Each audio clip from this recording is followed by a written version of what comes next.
Okay, so today, be a little different video. Today's gonna be why mechanics hate BMWs so damn much. And actually, I plan to go to the mechanic shop, the guys I know up the road, but it's a holiday. They're not in. The holidays are great for some people, but for people like me that's trying to order stuff and trying to do stuff, it sucks. And it's gonna continue to suck probably the next week. And everything goes back to normal. Can't wait. Anyhow, not that I don't like Christmas or anything, but holy crap, come on. Enough's enough. Anyhow, we're getting sidetracked. Why mechanics hate these cars so bad? First of all, you take this to mechanic, you're gonna take it in. And this car has already been prepped. This E90's already been prepped so you can take stuff apart easier. Actually, I need to finish putting the loom back in. But we don't do that yet because we got the 3-stage manifold on. That might be coming back off. Who freaking knows at this point? Not too worried about it. The very first thing, they're gonna open the hood. They're gonna say, oh my God, this thing is just nothing but all plastic. I hate BMWs, they're horrible. Absolutely just hate them. And I'm gonna say, isn't your Chevy all plastic too? Oh, no, come on now. But then you go look into this. Isn't your Ford all plastic? If it's newer, yeah, it is. Isn't your Nissan, isn't your Toyota, isn't everything? It's all the same thing, right? At this point, it's getting pretty close. So, let's say you're just going to like a tire shop, right? Like here we have like a Plaza Tire or whatever city you're in, it'll be called that, like, I don't know, just for example, like St. Louis Tire or Reno Tire, I don't know. You know, something like that. It's usually what they call them. Could be a private name. They're just mediocre mechanics, but a lot of people trust those people with their soul. Maybe they know somebody that works there. Maybe they don't. They're going to pull it in. They're open up the hood. Let's say we have a misfire. And they're going to say, oh, God, I hate these things, right? So first thing you have to do is pull the 2 screws out just to get the cover off. And then the back one that's tucked under the cowling. But here's the problem.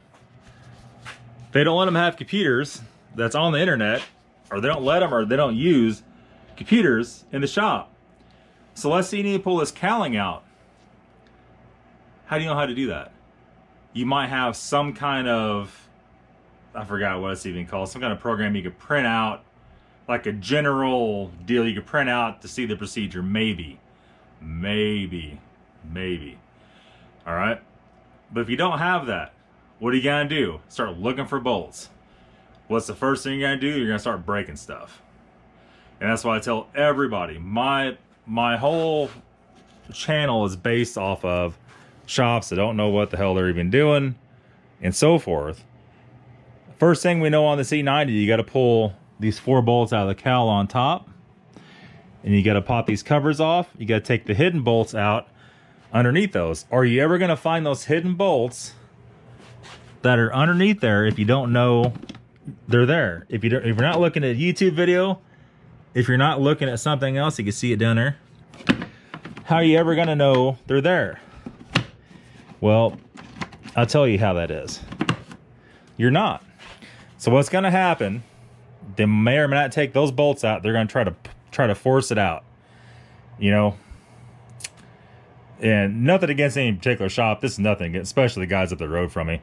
They don't work on this kind of stuff. That's would have been great to just take it up there and just, you know, have them just go through it and see. But it's not possible. You're going to start pulling on stuff. Not ripping on stuff, pulling on stuff. A little bit harder. Pop, you're going to break the plastic. I told you I didn't want to work on this damn thing. It's nothing but cheap junk. Well, it didn't break because it's cheap junk. It broke because you don't know how to fix it. That's why it broke. And just like the coolant lines. I think from this point on, every mechanic should know all about the push lock coolant lines. Enough German cars have that. Volkswagen has that. Audi has that. Mercedes, Porsche has, I don't know. It's like all kinds of crap has that, right? I think even some newer Dodge stuff has that. I'm sure you correct me if I'm mistaken about that. How would I know, right?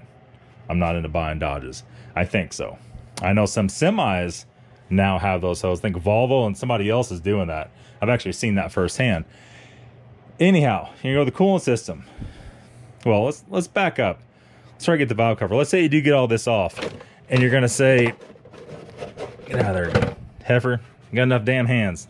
That's what sucks about doing videos. If you don't have your head mount on, you only got one hand. It's not enough. So let's say they get this far. They're gonna say, oh, well, I'll just get out here and I'll pull this coil pack right out. I'll pull it right. I can't get it out. Let's unplug it first. Flip it up. That one actually came out pretty easy. They're gonna pull it up. First thing I do is pull the latch off of it. They're gonna pull that off of it, right? They're gonna pull it on it. Oh, I broke it. I broke it.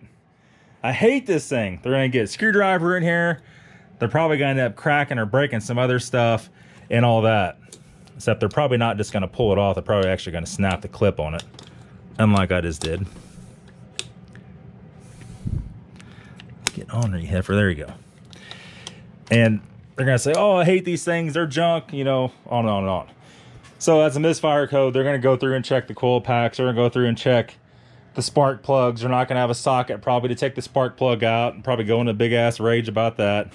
They're not gonna have a socket to take the spark plug out. I think that's what I said. And so they're gonna give up on it. I don't know. It probably just needs an engine, or you know, oh, you have to go with the dealership. So there's the owner. You're left with a bad taste in your mouth, right? Either you're gonna have to go to the dealership, or you're gonna take matters in your own hands. You're gonna have to get on Nathan's BMW Workshop and try to figure it out your damn self. A lot of you guys do that. But if you're a person that has never turned a wrench, you're not gonna do that. You're gonna be scared to death to do that. You're gonna go take it to the dealer, okay? Then you go to the dealer. The dealer is gonna say, okay, well, you know, it wasn't, the misfire wasn't the coil pack, it was actually the PCV. They're gonna say, okay, so we need a new valve cover because it's plastic and it's made into the valve cover. That'd be $2,000 to have us change that and put a new one on there. And then you gotta pull the intake manifold off to get the piping out.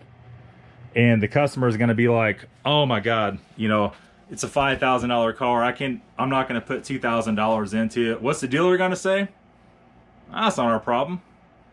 Call a tow truck, go take it, drive it if it will drive, get it out of here. We don't want it. And you still got to pay us several $100s to diagnostics. So then you're stuck with that. Whether the problem was actually the valve cover, the PCV or not, that's completely debatable at this point. Completely.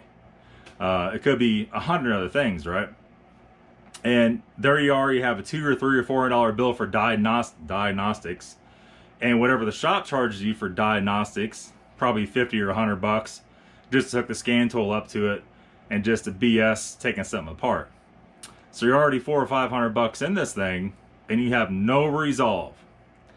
Then you're starting to panic. One of the two things happens at this point. One of the three. You find another shop that knows what they're doing, and that's very difficult, especially in the city. That's extremely difficult because everybody's trying to gouge you. The second option is you put it on Craigslist or Facebook and sell it for about half of what it's worth.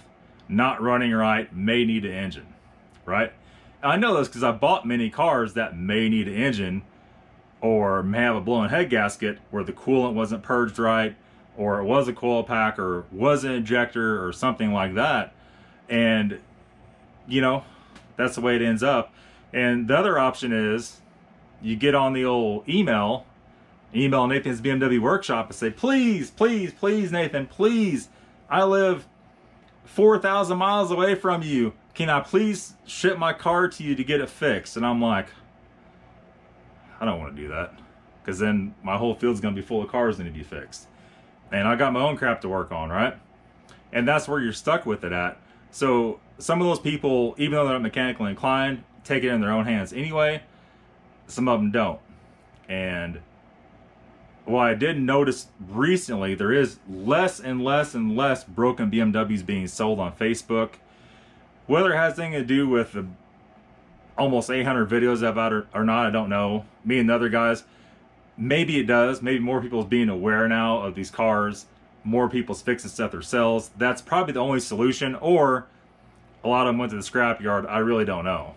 And if your car is only you go out and buy a car for a couple $1,000s, you're really not going to want to spend the $2,000 for a plastic valve cover.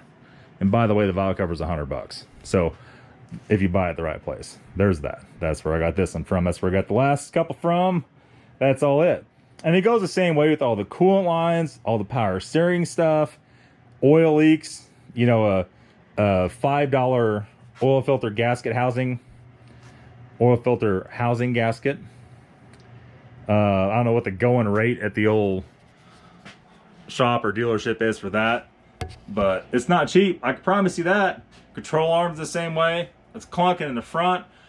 Oh man, you just bought this car. Oh, it needs everything. It needs everything. That's why you don't buy these cars. That's how the car gets a bad rap. Are these cars temperamental? Yes, they are. Is every car temperamental? Yes, they are. No matter the make or model.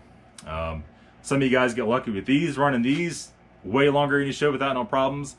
Some of you guys get lucky running Chevy, Ford, and Dodges for a long time. Some of you guys have my luck, which you can't drive anything anywhere without it breaking because you have zero luck. If you don't replace everything, it's not going to be reliable. Where people that shouldn't be driving anything anywhere could drive it across country and never have an issue. That's just kind of Murphy's Law. That's the way stuff works. But that's a real clear look into most mechanic shops, most dealerships, and what the situation is. And it's, like I said, it's not this way with just BMW. It's also Audi, Mercedes. Almost all the German cars immediately get a bad rap. Let me tell you something. I worked on a lot of Toyotas.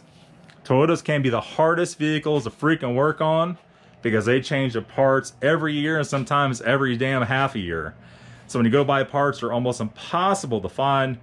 I'm still looking for a yaw rate sensor or steering angle sensor for my Toyota, and it's like almost $700, and they only made that like 6 months of 1 year, right? So that's the way it works, guys. Hope you enjoyed the video. It's another talking video. I realize I'm not a hot chick. You don't like to see my face on camera, but I can't afford the sex change yet, so maybe once that happens, you have a little more pleasant viewing. That's gonna be it, guys. Thanks for watching. We'll see you later.